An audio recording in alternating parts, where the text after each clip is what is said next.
AP రాజకీయాల్లో ప్రస్తుతం తిరుమల గోశాల ఆవుల వివాదం పెనుదుమారంగా మారింది.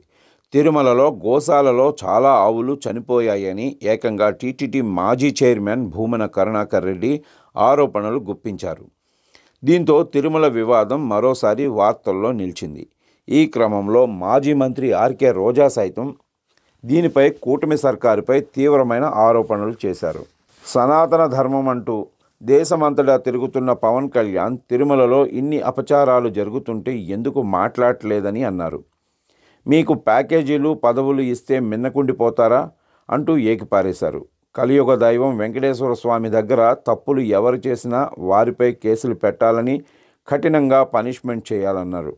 అదేవిధంగా కలియుగ దైవం భక్తుల కొంగు బంగారమైన తిరుమల శ్రీవారితో గతంలో చంద్రబాబు పెట్టుకుంటే ఏమైందో ఆయనకు బాగా తెలుసని సెటైర్లు వేసింది.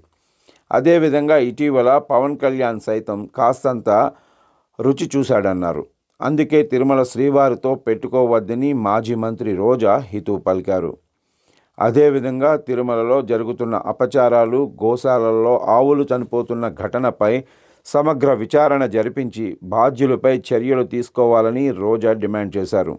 ఈ నేపథ్యంలో రోజా ఏకంగా పవన్ కళ్యాణ్ కొడుకు మార్క్ శంకర్పై ఇండైరెక్ట్గా చేసిన వ్యాఖ్యలు ఏపీ రాజకీయాల్లో దుమారం రేపుతున్నాయి. దీనిపై కూటమి నేతలు మండిపడుతున్నారు.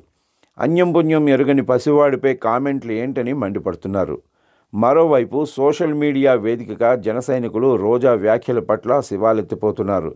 అది నోరా లేదా తాటిమట్ట అంటూ మండిపడుతున్నారు. మాజీ మంత్రి రోజా చేసిన వ్యాఖ్యలపై జనసేన నేతలు సైతం సీరియస్గా స్పందిస్తున్నారు. పసివాడి గురించి ఇంత నీచంగా మాట్లాడాలా అంటూ రోజాపై సెటైర్లు వేస్తున్నారు.